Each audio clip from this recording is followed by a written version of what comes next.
କୃଷ୍ଣ ଲବଣୀ ଚୋରି କରି ଖାଉଥିବାରୁ ଗୋପୀମାନେ ଅଭିଯୋଗ କରୁଥିଲେ ମାତା ଯଶୋଦାଙ୍କ ନିକଟରେ। ମାତ୍ର ମାତା ଯଶୋଦା କେବେ ବିଶ୍ୱାସ କରୁନଥିଲେ। ଆଜିର ଏହି ଅଁଳା ନବମୀ ଦିନରେ କୃଷ୍ଣଙ୍କର ଚୋରି ଧରା ପଡ଼ିଲା ଓ ମାତା ଯଶୋଦା ବହୁତ ରାଗି ଯାଇଥିଲେ। ଓଖଲିରେ କୃଷ୍ଣଙ୍କର ଉଦର ସହିତ ଦାମ ଅର୍ଥାତ୍ ଦଉଡ଼ିକୁ ବାନ୍ଧିଥିଲେ। ଯେତେ ଦଉଡ଼ି ଆଣି ବାନ୍ଧୁଥିଲେ ସେ 2 ଆଙ୍ଗୁଳି କମ୍ ପଡ଼ୁଥିଲା ଏବଂ ଶେଷରେ ସେ କ୍ରୁଦ୍ଧ ହୋଇ ଯେତେ ଘରେ ଦଉଡ଼ି ଥିଲା ସବୁ ଆଣି ବାନ୍ଧି ଦେଇଥିଲେ, କିନ୍ତୁ 2 ଆଙ୍ଗୁଳି କମ୍ ପଡ଼ୁଥିଲା। ଭାବର ବନ୍ଧନରେ ବନ୍ଧା ଭକ୍ତ ବତ୍ସଳ ହରି ଆଉ କୃଷ୍ଣଙ୍କ ଡୋରିରେ ବନ୍ଧା ମାତା ଯଶୋଦାଙ୍କର ହୃଦୟ। ଏହି ହୃଦୟରେ ସେ ଅନୁନୟ ବିନୟ ହେଇଥିଲେ, ହେ କାହ୍ନା ଏବେ ତ ବାନ୍ଧି ହେଇଯା।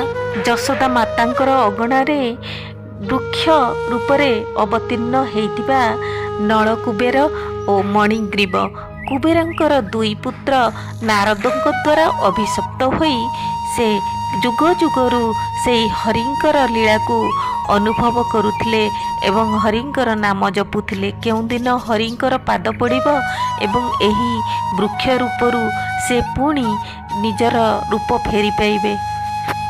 କୁବେରଙ୍କର 2 ପୁତ୍ର ନାରଦଙ୍କ ଦ୍ୱାରା ଅଭିଶପ୍ତ ହୋଇ ମାତା ଯଶୋଦାଙ୍କର ଅଗଣାରେ ବୃକ୍ଷ ରୂପ ନେଲେ ଏବଂ ବାଲ ଗୋପାଳଙ୍କର ସମସ୍ତ ଲୀଳାକୁ ସେ ଗୋଟି ଗୋଟି ଅନୁଭବ କଲେ। କେବଳ ସେହି ନାରଦ ମୁନିଙ୍କର କୃପାରୁ, ଜଣେ ଭକ୍ତଙ୍କର କୃପାରୁ ଦେବଶ୍ରୀ ନାରଦ ତାଙ୍କୁ ବୃକ୍ଷ ହେବାର ଯେଉଁ ଅଭିଶାପ ଦେଇଥିଲେ ପ୍ରକୃତରେ ତାହା ଥିଲା ଆଶୀର୍ବାଦ। କୃଷ୍ଣ ନିଜ ଉଦରରେ ବନ୍ଧା ହୋଇଥିବା ଦଉଡ଼ି ସହିତ 2 ବୃକ୍ଷ ମଧ୍ୟ ଦେଇ ଆସିବାରୁ ବୃକ୍ଷ ଉପୁଡ଼ି ଯାଇଥିଲେ। ଏହାଦ୍ୱାରା କୃଷ୍ଣଙ୍କର ଉଦରରେ 3ଟି ଗାର ଦଉଡ଼ି ଦ୍ୱାରା ଚିହ୍ନ ହୋଇଯାଇଥିଲା।